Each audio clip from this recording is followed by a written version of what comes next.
नमस्कार दोस्तों, स्वागत करता हूं आपका अपने यूट्यूब चैनल पर। आज हम देखेंगे भारतीय राज्य व्यवस्था एवं शासन के बारे में, जो कि आपके घटना चक्र किताब का पुनरावलोकन है।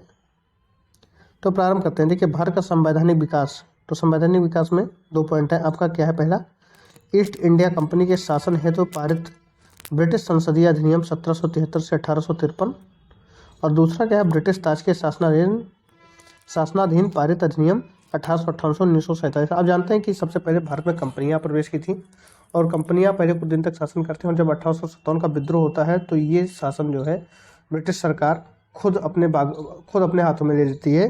तो ये इसीलिए क्या है कि जब तक कंपनी ने शासन किया तब तक कंपनी के बारे में, कंपनी के जो दस्तावेज है शासन करने के, उन्होंने रूल और रेगुलेशन बनाए थे, उन्हें पढ़ेंगे। दूसरे में हम जब ब्रिटिश शासन के अंतर्गत हम लोग आ जाते हैं, उसके बारे में पढ़ेंगे। ठीक है, तो क्रम आप देख लीजिए। 1773 से लेकर 1853 तक आपका क्या चलेगा? ईस्ट इंडिया कंपनी के शासन का जो उन्होंने अधिनियम पारित किया था, वो सारी चीज़ें। और उसके बाद 1858 से 1947 तक आपका क्या चलेगा? जो ब्रिटिश शासन के अंतर्गत हम लोग आए हैं, उन तब जो नियम बने हैं उनके बारे में। तो आइए प्रारंभ करते हैं। कंपनी के शासन हेतु पारित अधिनियम। ब्रिटिश संसद के 1773 के रेगुलेटिंग एक्ट के द्वारा बंगाल के गवर्नर को बंगाल का गवर्नर जनरल पद का नाम दिया गया। क्या कहा गया?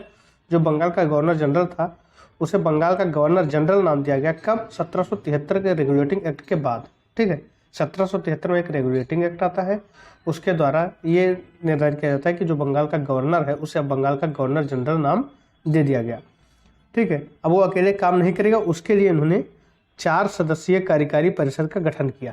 ठीक है, एक कार्यकारी परिषद उन्होंने बनाया जिसमें कितने सदस्य थे? तो 4 ही सदस्य थे। ठीक है, और उनका कार्यकाल कितना था? तो 5 वर्ष उनका कार्यकाल रखा गया। जो सदस्य चयनित किए गए उसमें उनका कार्यकाल कितना था? 5 वर्ष था। इस एक्ट के अनुसार वारेन हेस्टिंग्स बंगाल का प्रथम गवर्नर जनरल बना। वारेन हेस्टिंग्स कौन बना? बंगाल का प्रथम गवर्नर जनरल। कौन बना बंगाल का प्रथम गवर्नर जनरल? तो वारेन हेस्टिंग बना। ठीक है, तथा फ्रांसिस क्लेवरिंग मानसन और बारवेल काउंसिल के सदस्य नियुक्त हुए। चूंकि 4 सदस्यीय टीम इन्होंने बनाई थी, और उन 4 सदस्यों का जो कार्यकारी परिषद का गठन किया गया था वो किस लिए किया गया था? कि वो बंगाल के गवर्नर जनरल के सहायता कर सके। ठीक है, सपरिषद गवर्नर जनरल को बंगाल में फोर्ट विलियम की प्रेसिडेंसी के सैनिक एवं असैनिक शासन का अधिकार दिया गया। क्या क्या दिया गया? फोर्ट विलियम की प्रेसिडेंसी के सैनिक एवं असैनिक शासन का अधिकार किसे दिया गया? बंगाल के गवर्नर जनरल को दिया गया। और ये गवर्नर जनरल अकेले नहीं दिया गया, बल्कि जो सपरिषद, मतलब जो परिषद इसके अंतर्गत बनाए गए थे, 4 लोग जो नियुक्त किए गए थे, उनको भी ये अधिकार मिला था। ठीक है, उन सबको मिलाकर ये अधिकार दिया गया कि आप सैनिक और असैनिक शासन के लिए अधिनियम बना सकते हैं। ठीक है, अधिकार दिया गया तथा इसे प्रमुख मामलों यथा विदेश नीति में मद्रास और बंबई की प्रेसिडेंसियों का अधीक्षण भी करना था। इसी एक्ट के तहत कलकत्ता में 1774 ईस्वी में उच्चतम न्यायालय की स्थापना की गई। क्वेश्चन आपसे पूछता है कि उच्चतम न्यायालय की स्थापना किस रेगुलेटिंग एक्ट के तहत की गई थी? तो 1773 रेगुलेटिंग एक्ट 1773 के अंतर्गत या उसके उस अधिनियम के तहत आपकी उच्चतम न्यायालय की स्थापना की गई थी कलकत्ता में। और किस सन में की गई थी? तो 1774 में की गई थी, जिसमें एक जो उच्चतम न्यायालय कलकत्ता का बनाया गया था उसमें क्या था कि एक मुख्य न्यायाधीश और कितने अन्य न्यायाधीश थे? तो 3 अन्य न्यायाधीश, यानी 4 न्यायाधीश थे, जिसमें एक मुख्य रहता था और 3 अन्य न्यायाधीश रहते थे। कंपनी के कर्मचारियों को निजी व्यापार करने तथा भारतीयों से उपहार लेने से प्रतिबंधित किया गया। ठीक है, 1773 रेगुलेटिंग एक्ट 1773 के द्वारा कंपनी के कर्मचारी अथवा जो निजी कंपनी के जो कर्मचारी थे उन्हें निजी व्यापार करने से रोका गया। ये नहीं कि कंपनी में आप काम कर रहे हो और उसके अतिरिक्त आप अपना अलग व्यापार चला रहे हो, इसके लिए रोका गया। और दूसरा कि वो भारतीयों से कोई उपहार ना ले।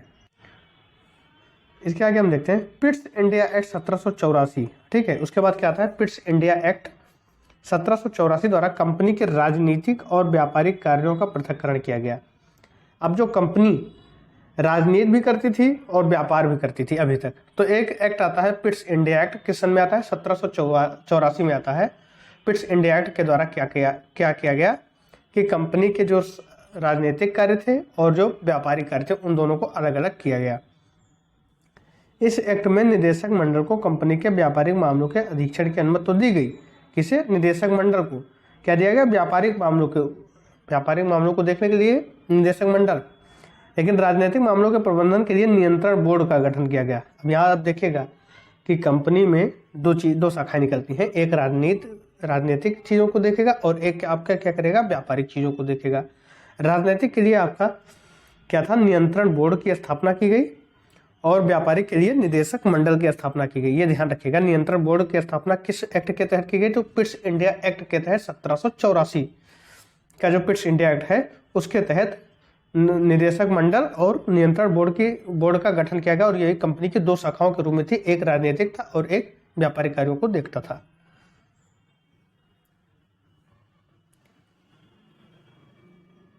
(1786) के अधिनियम के द्वारा गवर्नर जनरल को विशेष परिस्थितियों में अपनी परिषद के निर्णय को निरस्त करने अथवा लागू करने का अधिकार प्रदान किया गया। ठीक है, मान लीजिए उसकी परिषद किसी चीज पर अलग निर्णय देती है और गवर्नर जनरल को अभी तक ये अधिकार नहीं था कि उस निर्णय को खत्म कर सके या उसे बदल सके। लेकिन अब क्या किया गया कि गवर्नर जनरल को यह अधिकार दे दिया गया कि वो अपने परिषद के निर्णयों को समाप्त कर सकता है या बदल सकता है या लागू कर सकता है, उसकी इच्छा जो करना चाहे वो कर सकता है। ठीक है, तो ये किस नियम के तहत? 1786 के अधिनियम के तहत ये व्यवस्था की गई कि जो बंगाल का गवर्नर जनरल होगा वो अपने परिषद के नियमों को निरस्त भी कर सकता है और उसे लागू भी कर सकता है। गवर्नर जनरल को प्रधान सेनापति की शक्तियां भी प्रदान की गई। गवर्नर जनरल को क्या प्रदान किया गया? प्रधान सेनापति की शक्तियां भी प्रदान की गई। ये किस एक्ट के तहत? 1786 के अधिनियम के तहत।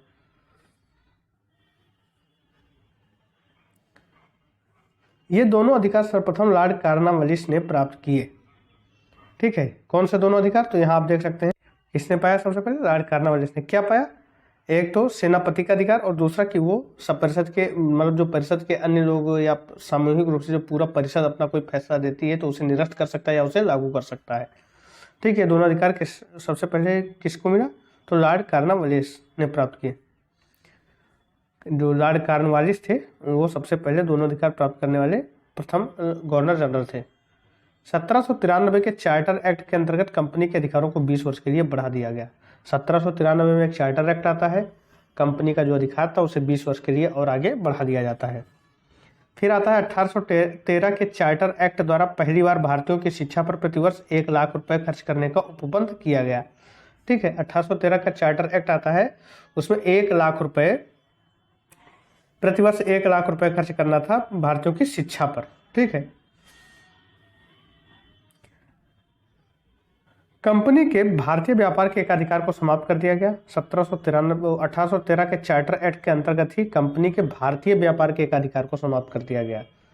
यद्यपि चीन के साथ चाय के व्यापार पर उसका एकाधिकार बना रहा, यानी 1813 के चार्टर एक्ट के तहत उसका एकाधिकार, कंपनी का व्यापारिक एकाधिकार समाप्त किया गया, लेकिन अभी क्या बना था? चीन के साथ चाय का व्यापार पर उसका एकाधिकार बना रहा। फिर क्या आता है? 1833 के चार्टर एक्ट के द्वारा बंगाल के गवर्नर जनरल को संपूर्ण भारत का गवर्नर जनरल बना दिया गया। 1833 के चार्टर एक्ट के द्वारा बंगाल के गवर्नर जनरल को संपूर्ण भारत का गवर्नर जनरल बना दिया गया। इस चार्टर एक्ट की धारा 87 के अनुसार कोई भी भारतीय के धर्म, जन्म स्थान, वंश और वर्ण के आधार पर सरकारी नौकरी की सेवा के लिए अयोग्य नहीं समझा जा सकता था। किस चार्टर नियम के द्वारा? 1833 के। देश की शासन प्रणाली का केंद्रीकरण कर दिया गया। ठीक है, देश की जो शासन प्रणाली थी उसे केंद्रीकृत कर दिया गया। लॉर्ड विलियम बेंटिक भारत का प्रथम गवर्नर जनरल था।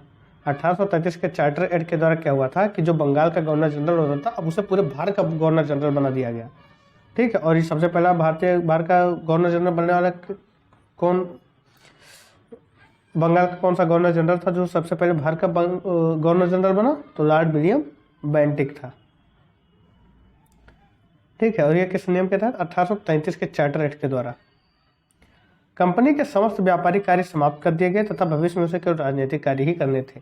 यानी जो कंपनी व्यापार करने के लिए भारत आई थी अब वो अपना व्यापार न करके राजनीति में हिस्सेदारी लेना शुरू कर दी थी और सिर्फ राजनीतिक कार्य करने थे, व्यापारिक कार्य उसके समाप्त हो गए। ये किस चार्टर एक्ट के द्वारा? 1833 के चार्टर एक्ट के द्वारा। गवर्नर जनरल की परिषद में एक कानूनी सदस्य, चौथा सदस्य को सम्मिलित किया गया। सर्वप्रथम मैकाले को कानूनी सदस्य के रूप में शामिल किया गया। ठीक है, जो जनरल की परिषद थी उसमें एक और व्यक्ति को शामिल, कानूनी सदस्य को शामिल किया गया और सर्वप्रथम मैकाले को क्या बनाया गया, कानूनी सदस्य के रूप में सबसे पहले किसे शामिल किया गया, मैकाले को। इस एक्ट के तहत परिषद गवर्नर जनरल को पूरे भारत के लिए कानून बनाने का अधिकार प्रदान किया गया था। इसी एक्ट में नियुक्तियों के लिए योग्यता संबंधी मानदंड अपनाकर भेदभाव को समाप्त किया गया। किसमें, 1833 के चार्टर एक्ट में। फिर आता है आपका 1853 के चार्टर एक्ट। 1853 के चार्टर एक्ट द्वारा विधायी शक्तियों का कार्यपालिका शक्तियों से पृथक करने की व्यवस्था की गई। ठीक है, विधायी शक्तियां कार्यपालिका शक्ति से पृथक हो गई। विधि निर्माण हेतु भारतीय केंद्रीय विधान परिषद की स्थापना की गई। सिविल सेवकों की भर्ती एवं चयन हेतु खुली प्रतियोगिता का आरंभ किया गया। किस एक्ट के तहत, 1853 चार्टर एक्ट के तहत, और ये 1857 तक चलता है। उसके बाद आपका प्रथम स्वतंत्रता संग्राम होता है और फिर कंपनी का शासन ब्रिटिश ताज को हस्तांतरित हो जाता है। चलिए क्वेश्चन देखते हैं। निम्नलिखित में से किस अधिनियम में कलकत्ता में सर्वोच्च न्यायालय की स्थापना का प्रावधान किया गया था? 1774 में किया गया था, स्थापना हुई थी बंगाल उच्चतम न्यायालय की। ठीक है, और यह किस एक्ट के द्वारा हुआ था? तो 1773, रेगुलेटिंग एक्ट 1773 के द्वारा।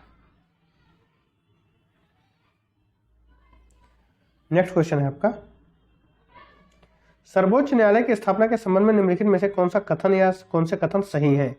कलकत्ता में सर्वोच्च न्यायालय की स्थापना 1773 के रेगुलेटिंग एक्ट के द्वारा की गई थी, यह सही है। लेमेस्टर इस न्यायालय के प्रथम मुख्य न्यायाधीश थे। तो ये बताइए कि कौन, अभी हमने आपको बताया था कि उसके प्रथम मुख्य न्यायाधीश, तो यहाँ पर जो है आपका ऑप्शन एक सही है, केवल एक। लेमेस्टर इस न्यायालय के प्रथम मुख्य न्यायाधीश नहीं थे, इनके बजाय यहाँ आप व्याख्या में देखें 1773 के रेगुलेटिंग एक्ट में कलकत्ता में सर्वोच्च न्यायालय की स्थापना का प्रावधान किया गया था, जिसकी स्थापना 1774 में की गई। सर एलिजा इम्पे इसके प्रथम न्यायाधीश। कौन थे? Elijah Impey. ठीक है, ना कि लेमेस्टर। चलिए नेक्स्ट क्वेश्चन देखते हैं।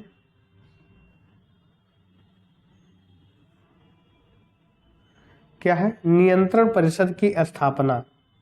ठीक है, नियंत्रण परिषद, दो चीजें हुई थी, एक नियंत्रण परिषद बना था और एक निदेशक मंडल बना था। एक व्यापारिक कार्य करना था, एक को राजनैतिक कार्य करना था। ठीक है, तो कब ये आपका नियंत्रण परिषद की स्थापना कब हुई थी? तो 1784 के पिट्स इंडिया एक्ट के माध्यम से क्या हुआ था कि कंपनी के जो शासन हो रहे थे उन्हें दो पार्टों में डिवाइड किया गया। एक राजनैतिक कार्य देखना था और एक का व्यापारिक कार्य देखना था। नियंत्रण परिषद क्या करता? राजनैतिक कार्यों को देखता और निदेशक मंडल क्या करता? व्यापारिक कार्यों को देखता। तो नियंत्रण परिषद की स्थापना आपका किससे हुआ? पिट्स का भारतीय अधिनियम 1784 के द्वारा। सर्वोच्च न्यायालय की स्थापना, तो ये आपका नियामक अधिनियम 1773 यानी रेगुलेटिंग एक्ट 1773 के द्वारा। ठीक है, इंग्लिश मिशनरियों का भारत में कार्य करने की अनुमति, तो ये चार्टर अधिनियम 1813 के द्वारा हुआ था। और गवर्नर जनरल की परिषद में कानूनी सदस्य की नियुक्ति, ये चार्टर नियम 1833 के माध्यम से हुआ था। ठीक है, तो आपका क्या हो जाएगा? नियंत्रण परिषद की स्थापना पिट्स इंडिया 1784, सर्वोच्च न्यायालय की 1773, इंग्लिश मिशनरियों की स्थापना चार्टर नियम 1813 और गवर्नर जनरल की परिषद में कानूनी सदस्य की नियुक्ति, ये आपका 1833। ऑप्शन आप मैच कर लीजिएगा। यहाँ हम व्याख्या को देखते हैं। नियामक अधिनियम 1773, सर्वोच्च न्यायालय की स्थापना, पिट्स का भारतीय अधिनियम 1784, नियंत्रण परिषद की स्थापना, चार्टर नियम 1813 के द्वारा इंग्लिश मिशनरियों को भारत में कार्य करने की अनुमति तथा चार्टर नियम 1833 के द्वारा गवर्नर जनरल की परिषद में कानूनी सदस्य की नियुक्ति से संबंधित है। नेक्स्ट है, चार्टर एक्ट 1813 के संबंध में निम्नलिखित कथनों पर विचार कीजिए। इसने भारत में ईस्ट इंडिया कंपनी के व्यापार एकाधिपत्य को चाय का व्यापार करने तथा चीन के साथ व्यापार को छोड़कर समाप्त कर दिया। तो ये चीजें सही है। 1813 में क्या किया गया था कि इनके व्यापारिक एकाधिकार समाप्त कर दिया गया था, लेकिन चीन के साथ ये चाय का व्यापार चीन के साथ ये क्या कर सकते थे? व्यापार कर सकते थे और ये चाय का भी व्यापार कर सकते थे। बस दो ही चीजें बची थी, बाकी इनका क्या था कि एकाधिकार समाप्त कर दिया गया। फिर क्या है आपका इसने कंपनी द्वारा अधिकार में लिए गए भारतीय राज्य क्षेत्रों पर ब्रिटिश राज की संप्रभुता को सुदृढ़ किया, ये भी सही है। भारत का राजस्व ब्रिटिश संसद के नियंत्रण में आ गया था, ये गलत है। तो केवल 1 और 2 कथन सही है, ऑप्शन ए इसका राइट आंसर हो जाएगा। आइए व्याख्या को देखते हैं। चार्टर एक्ट 1813 के द्वारा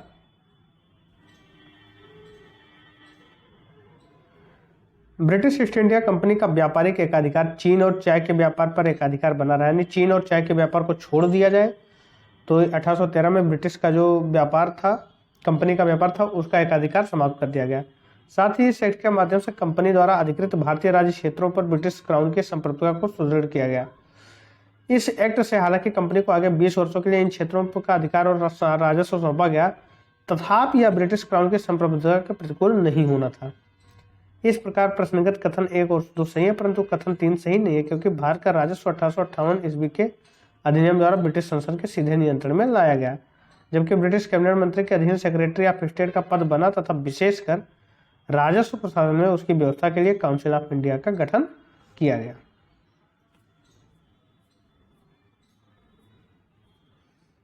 नेक्स्ट है, निम्नलिखित में से किससे किनसे भारत में अंग्रेजी शिक्षा की नींव पड़ी? 1813 के चार्टर एक्ट के द्वारा, general committee of public instruction 1823 के द्वारा, प्राच्य विद्या में अंग्रेजी विवाद के द्वारा। तो ये तीनों कथन सही हैं। ठीक है, 1813 का चार्टर एक्ट भी, general committee of public instruction 1823 और प्राच्य विद्या में अंग्रेजी विवाद के द्वारा, ये तीनों सही हैं। आइए इसकी व्याख्या हम देखते हैं। ईस्ट इंडिया कंपनी ने ओरिएंटल शिक्षा के प्रचलित प्रणाली को हतोत्साहित किया तथा पश्चिमी शिक्षा और अंग्रेजी भाषा को बढ़ावा दिया। 1813 के चार्टर नियम में भारत में शिक्षा के प्रसार के लिए प्रतिवर्ष 1 लाख रुपए खर्च करने के प्रावधान थे। 1823 में general committee of public instruction का गठन किया गया, जिसकी जिम्मेदारी शिक्षा के लिए 1 लाख रुपए देने की थी। समिति में 10 यूरोपीय सदस्य शामिल थे, जिसके अध्यक्ष लॉर्ड मैकाले थे।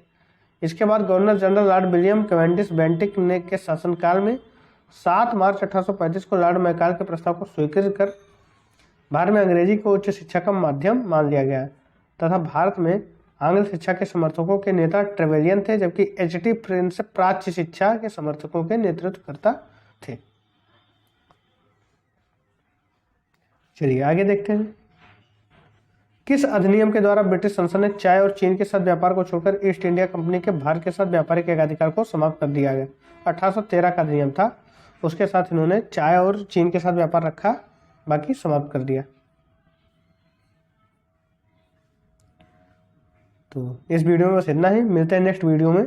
नेक्स्ट टॉपिक ब्रिटिश ताज के शासनाधीन पारित अधिनियम के तहत हम जो चीज़ें हैं उन्हें हम अगले वीडियो में देखेंगे। तब तक के लिए धन्यवाद।